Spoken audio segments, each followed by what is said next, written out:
आज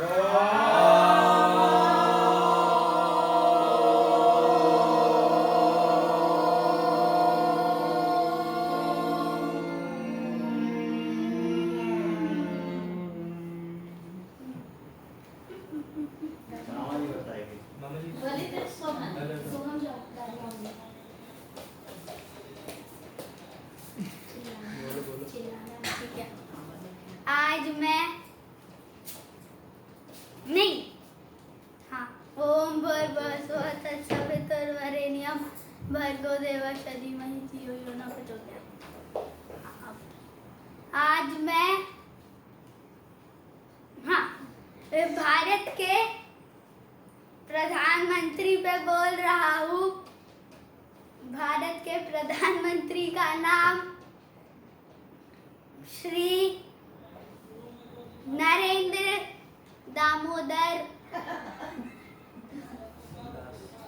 दास मोदी है।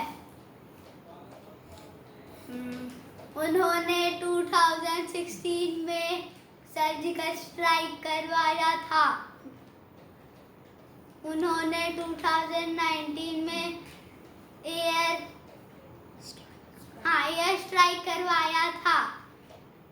उन्होंने 2015 में सफाई स्वच्छ भारत करवाया था।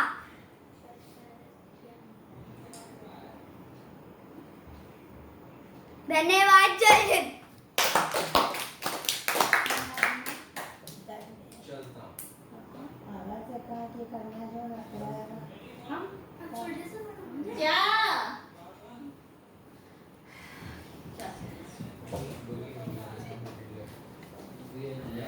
ठीक है। शुभ संध्या। मैं श्लोक से शुरू करूंगा। श्लोक है संघे शक्ति कलयुगे। इसका अर्थ है कि कलयुग में संगठनों में ही शक्ति होती है। अब मैं आज के टॉपिक महान हिंदू राजाओं या सम्राटों पर बोलूँगा। उनमें से मुझे बोलना है सम्राट अशोक पे। तो फिर मैं शुरुआत करता हूँ। सबसे पहले तो वह मौर्य डायनेस्टी से थे। मौर्य डायनेस्टी या गुप्ता डायनेस्टी जो भी, बस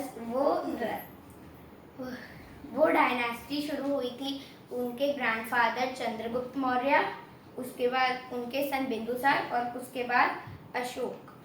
तो फिर उनका जो किंगडम था उसे किंगडम नहीं कहते थे, उसे एम्पायर कहते थे, क्योंकि पहला पूरा पाटलिपुत्र उनका ही था, करेंटली पटना।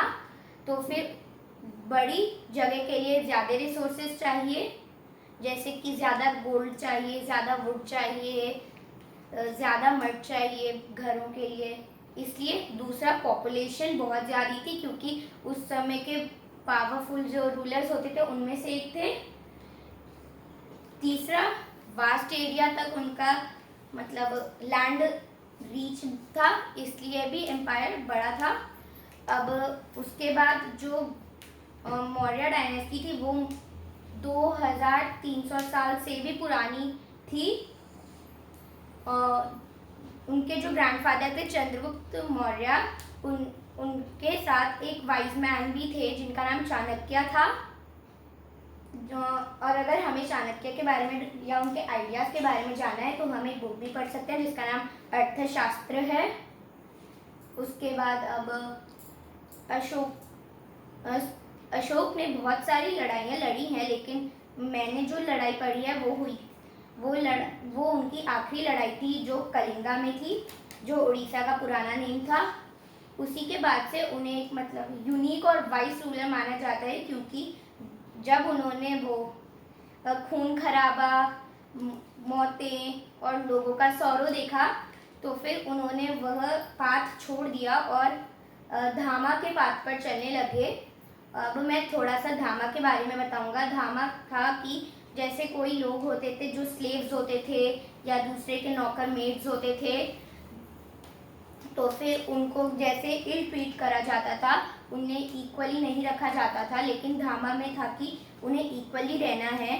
दूसरा, अगर जैसे नेबर्स में ही लड़ाई हो जाए या किंगडम्स में ही, तो बहुत बार लोग तो सैक्रिफाइस होते थे, एनिमल्स भी सैक्रिफाइस हो जाते थे, लेकिन उनका तो कोई दोष नहीं था, तो फिर उसमें एनिमल्स भी सैक्रिफाइस नहीं होते थे।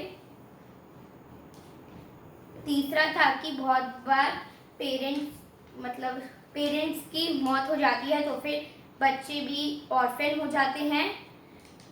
अब मैं बताऊंगा कि उन्होंने धामा कैसे स्प्रेड करा था। सबसे पहले तो उन्होंने लोगों को बुलाते थे और उन्हें दूसरी जगह पे भेजते थे, जैसे कि सीरिया, कोरिया, और उन्हें नाम भी दिया गया था। उनका नाम था धामा महात्मा, जो जाते थे और धामा के बारे में बताते थे।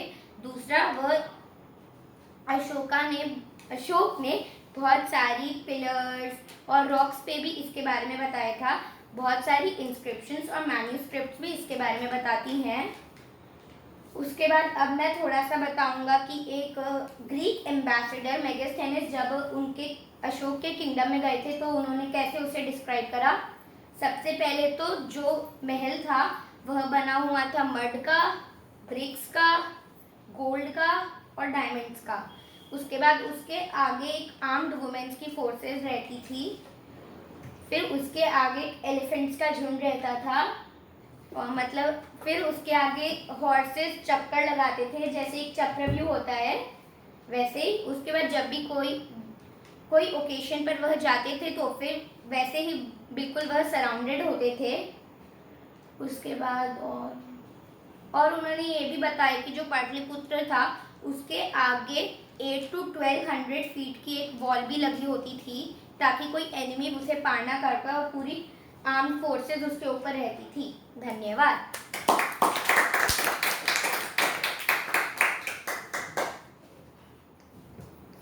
शुभ संध्या। सबसे पहले एक संस्कृत श्लोक से शुरू करते हैं। उद्यमः साहसं धैर्यं शक्ति विद्या पराक्रमः एते षट् यत्र तिष्ठन्ति तत्र देवः सहायकः। अर्थात उद्योग, साहस, धैर्य, शक्ति, बुद्धि और पराक्रम, ये 6 गुण जहाँ होते हैं वहाँ भगवान भी मदद करते हैं।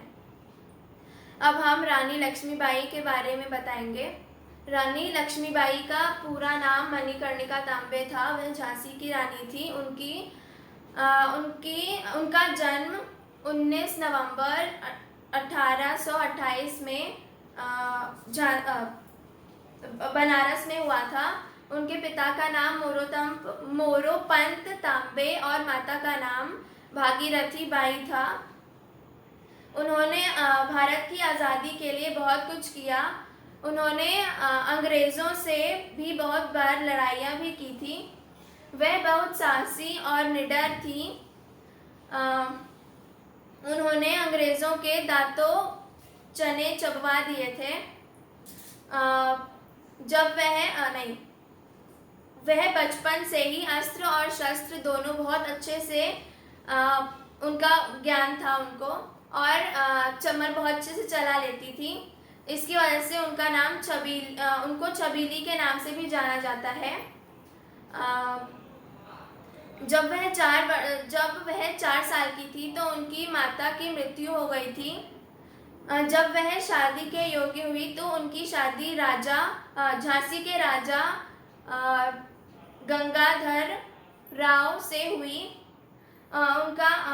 शादी के बाद उनका नाम लक्ष्मीबाई भी था। लक्ष्मीबाई हुआ था नाम।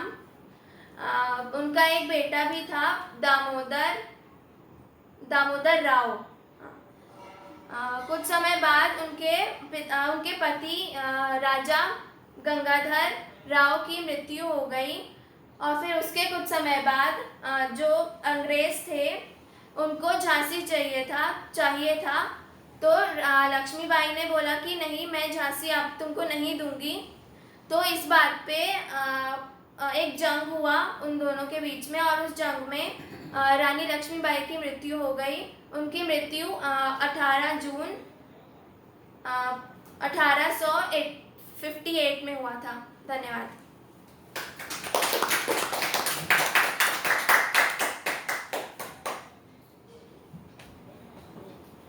यहाँ बैठे युवाओं को मेरी दिल की गहराइयों से नमस्कार और बड़ों को सादर प्रणाम।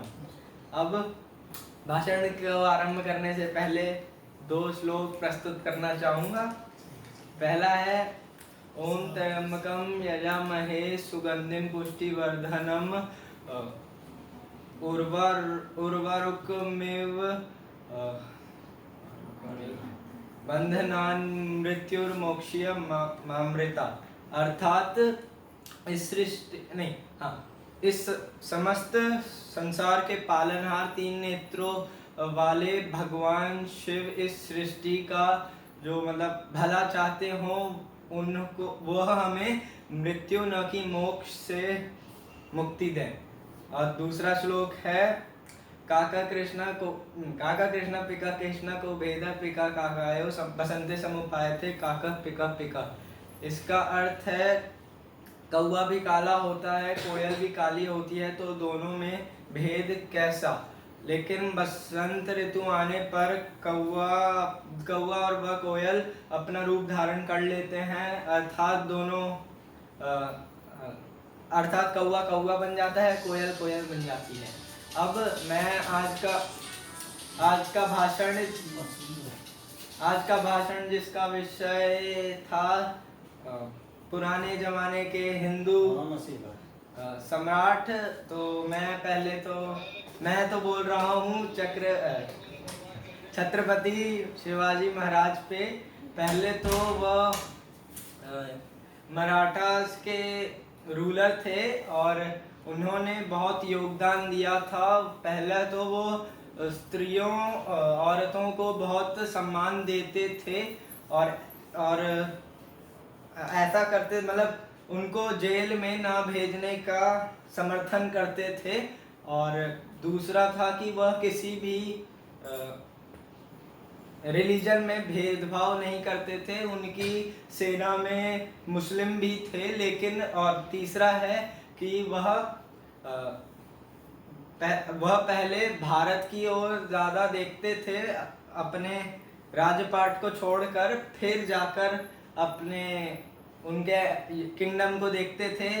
और चौथा हो गया कि उन्हें जल सेनानी का पिता भी कहा जाता है, क्योंकि उन्होंने ही सबसे पहले पानी समुंदर व नदियों में अपने सेनानी खड़े करे थे, और ताकि पानी की ओर से अपने राज्य का बचाव कर सकें।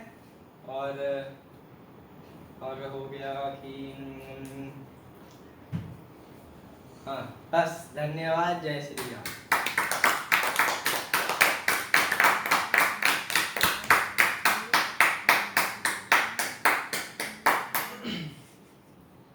सभी को सुसंध्या। सबसे पहले तो मैं श्लोक प्रस्तुत करना चाहूँगा। परित्राणाय साधूनां विनाशाय च दुष्कृतां धर्म स्थापनार्थाय संभवामि युगे युगे। इसका अर्थ है कि साधु संतों की रक्षा करने के लिए तथा अधर्म का विनाश करने के लिए और धर्म की पुनः स्थापना करने के लिए श्री कृष्ण धर्म की पुनः स्थापना करने के लिए मैं हर युग में जन्म लूंगा, ऐसा श्री कृष्ण कहते हैं। अब मैं बताऊंगा मौर्यन एम्पायर या फिर डायनेस्टी और चंद्रगुप्त मौर्य पे। तो जो मौर्यन एम्पायर था वो शुरू हुआ था 322 BCE में, और उसके जो पहले एम्परर थे या फिर जिन्होंने पूरे मौर्यन डायनेस्टी की नींव रखी थी वो थे चंद्रगुप्त मौर्य। मौर्यन एम्पायर लगभग 150 साल तक फ्लरिश करा था और उसको अखंड भारत का सबसे बड़ा मतलब गोल्डन एरा बोला जाता है भारत का। जो मौर्यन डायनेस्टी थी उसका जो एम्पायर था वो अफगानिस्तान, नेपाल, पाकिस्तान तक फैला हुआ था, और साउथ इंडिया में तमिलनाडु, केरला और उड़ीसा को छोड़ के पूरा भारत मौर्यन डायनेस्टी के अंडर आता था। तो जैसा कि मैंने बोला उसकी स्थापना चंद्रगुप्त मौर्य ने करी थी। चंद्रगुप्त मौर्य की जन्म और मृत्यु को लेके कोई मतलब 100% प्रूफ नहीं है। उनके बेसिकली 3 टेक्स्ट रेफर करे जाते हैं चंद्रगुप्त मौर्य को लेके। सबसे पहला तो है जो ग्रीक टेक्स्ट लिखा गया था जब अलेक्जेंडर इन्वेड करा था इंडिया को और 322 BC में मर गया था, एक वो वाला टेक्स्ट। दूसरा जो हिंदू टेक्स्ट थे और तीसरा, बल्कि 4 थे, तीसरा जैन टेक्स्ट और चौथा बुद्धिस्ट। तो जो और सब में काफ़ी ज़्यादा, लेकिन सब में अच्छी खासी डिसिमिलैरिटीज़ होती थी। तो चंद्रगुप्त मौर्य का जन्म जैन टेक्स्ट के हिसाब से हुआ था कि मतलब जो उनके पिताजी थे उनकी एक जंग में मृत्यु हो गई थी और उसके बाद वो चाणक्य के डिसिपल बने और मतलब एक बहुत बड़े एम्परर बने। और ऐसे ही बहुत सारे अलग अलग टेक्स्ट में भी उनका यही रेफर करा हुआ है कैसे कैसे बढ़े।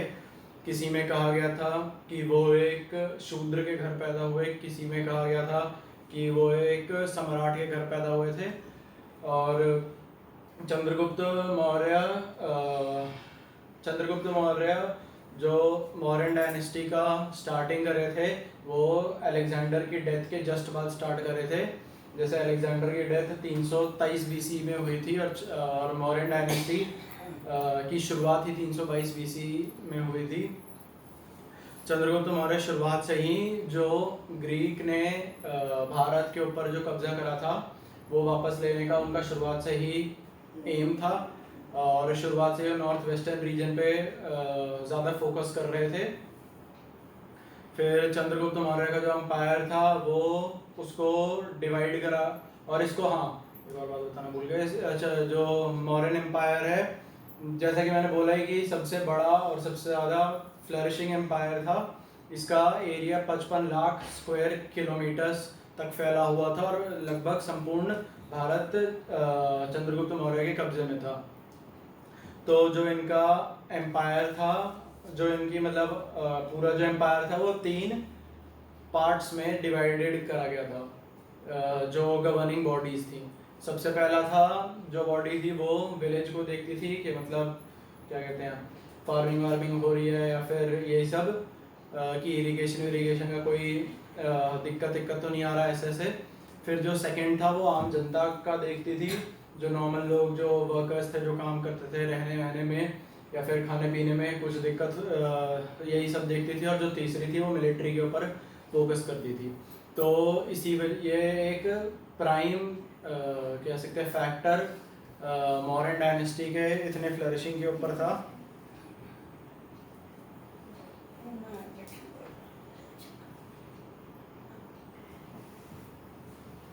ये एक प्राइम फैक्टर था जिसकी वजह से मौर्यन डायनेस्टी इतना फ्लरिश करी थी। और शुरुआत से ही चाणक्य और चंद्रगुप्त मौर्य चाणक्य के दिए हुए प्रिंसिपल्स पे शुरुआत से ही चले थे, जिसकी वजह से मौर्यन डायनेस्टी इंडिया की सबसे बड़ी डायनेस्टी बनी। और उसके बाद चंद्रगुप्त मौर्य के बेटे बिंदुसार थे और उनके बेटे अशोक थे। और अशोक के रूलिंग के बाद धीरे धीरे मौर्यन डायनेस्टी का डिक्लाइन होता गया। मौर्यन डायनेस्टी में बुद्धिज़्म और जैनिज़्म बहुत ज़्यादा मतलब फ्लरिश करा था और बहुत ज़्यादा मतलब बढ़ा बुद्धिज़्म और जैनिज़्म। और लगभग 180 BC में जो आखिरी मौर्यन डायनेस्टी के रूलर थे, उनका नाम को याद नहीं आ रहा, उनके जो मौर्यन डायनेस्टी थी उसके ख़त्म होने के बाद ही लगभग 4 या 5 छोटी छोटी डायनेस्टीज़ में बटी थी। और जो मौर्यन डायनेस्टी थी और शुरुआत में ही अफ़गानिस्तान कैप्चर करने के लिए अलेक्जेंडर की डेथ के बाद उसका एक जनरल था, क्या नेलिकोस करके कुछ ऐसा ही नाम था, उसके साथ उस निकोलस द फर्स्ट के साथ जंग हुई जिसमें चंद्रगुप्त मौर्य जीते और उन्होंने नॉर्थ वेस्टर्न रीजन पे कैप्चर करा। जिसके बाद जो था ग्रीक जनरल वो डर के मारे भाग गया वापस पर्शिया। तो वहाँ से और एक्सपैंड कर देगा नॉर्थ वेस्टर्न एम्पायर। धन्यवाद।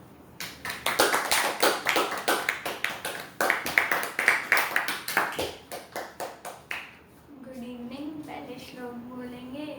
शुभम करोति कल्याणम आरोग्यम धन संपदा शत्रु बुद्धि विनाशाय दीप ज्योति नमोस्तुते। इसका अर्थ है कि इस पावन दीप को प्रज्वलित करके हम इस वातावरण को शुभ और कल्याणकारी कर रहे हैं। इस दीप की ज्योति से सारे शत्रु भाव मिट जाएं। इस पावन दीप को मेरा नमस्कार।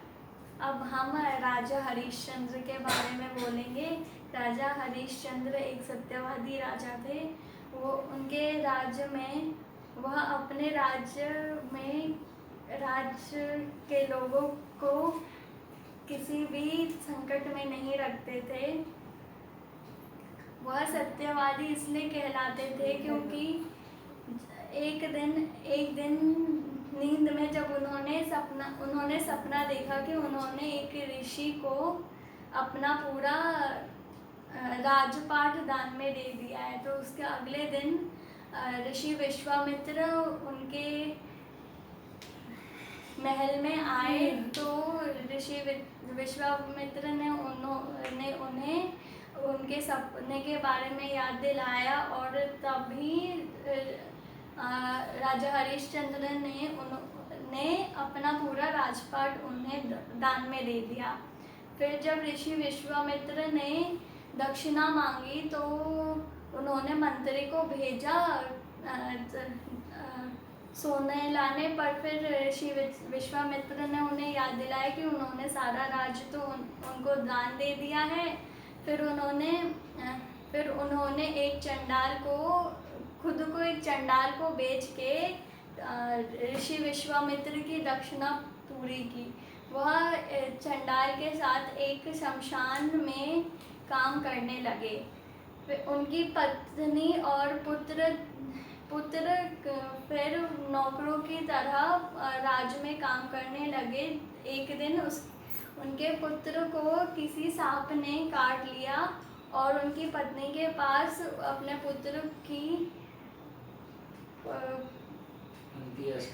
अंत्येष्टि करवाने के लिए पैसे नहीं थे। तो वह शमशान घाट गई जहाँ पे राजा हरिश्चंद्र ने अपनी पत्नी को नहीं पहचाना, जिससे थोड़े समय के बाद पहचाना। तो उनकी पत्नी ने विनती की कि मतलब बिना करके अपने पुत्र का अंतिम संस्कार कर देने पर उन्होंने मना कर दिया। राजा हरिश्चंद्र ने मना कर दिया कि बिना करके वह नहीं कर सकते। फिर उन्होंने अपनी पत्नी को बोला कि वह अपने साड़ी के कपड़े को फाड़ के दे सकती हैं, कर के रूप में दे सकती हैं। तो उसके बाद फिर ऋषि विश्वामित्र ने उनके पुत्र को जीवित कर दिया और बाकी भगवान विष्णु और भगवान इंद्र के साथ आए और उनको उनका राजपाट वापस किया। धन्यवाद।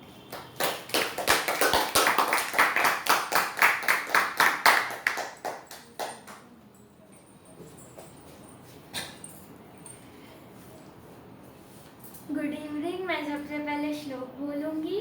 सत्यम ब्रूयात् प्रियम ब्रूयात् न ब्रूयात् सत्यम अप्रियम प्रियम च नानृतम ब्रूयात् ऐसा धर्म सनातन। अर्थात सच बोलो, प्रिय बोलो, जो असत्य हो लेकिन प्रिय हो वो मत बोलो। सच बोलना और प्रिय बोलना ही हमारा सनातन धर्म है। अब मैं सबको राम राज्य के बारे में बताऊंगी। जब राम जी ने रावण को मारा था, उसके बाद जब अयोध्या लौटे थे तो उनका राज्य अभिषेक हुआ था। उसके बाद से वो राजा बने और लगभग 10,000 से 11,000 साल तक वो राज्य अयोध्या के राजा रहे थे। जब वो राजा बने थे तो 3 चीज़ में परिवर्तन आया था। सबसे पहला, एक तो उनकी खुद की जीवन में, दूसरा पर्यावरण में और तीसरा लोगों पर, जो आम आदमी थे उन पर। तो सबसे पहले मैं बताती हूँ कि पर्यावरण में क्या क्या परिवर्तन आए थे। जब राम राज्य था तब जो वहाँ का वातावरण था एकदम शुद्ध हो गया था, हवा जो था शुद्ध और शीतल था, वहाँ का जो प्रकृति था एकदम मतलब हरा भरा हो गया था।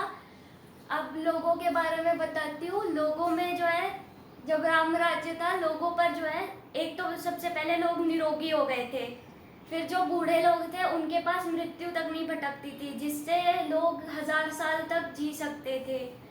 उसके बाद जो जितने भी व्यक्ति थे वो सब हृष्ट पुष्ट हो गए थे, मतलब बहुत हट्टे कट्टे हो गए थे। फिर वहाँ पे भेदभाव कम होने लगा था। फिर सभी लोग जो है अपनी मर्यादा में रहकर धर्म का पालन करते थे। फिर वहाँ राम राज्य के समय पे सुख शांति और खुशहाली बहुत थी। अब मैं राम जी के खुद के जीवन में बताते हैं क्या परिवर्तन आया था। राम जब राजा बने थे तो कुछ ऐसी परिस्थिति जाग उठी थी जिससे कि उन्हें अपनी पत्नी सीता का त्याग करना पड़ा था। उन्हें अपने सबसे छोटे भाई शत्रुघ्न को अपने से दूर रखना पड़ा था, जो लगभग 12 साल तक दूर रहे थे। फिर अपने सबसे प्रिय भाई लक्ष्मण जी, उनको मृत्यु दंड देना पड़ा था। धन्यवाद।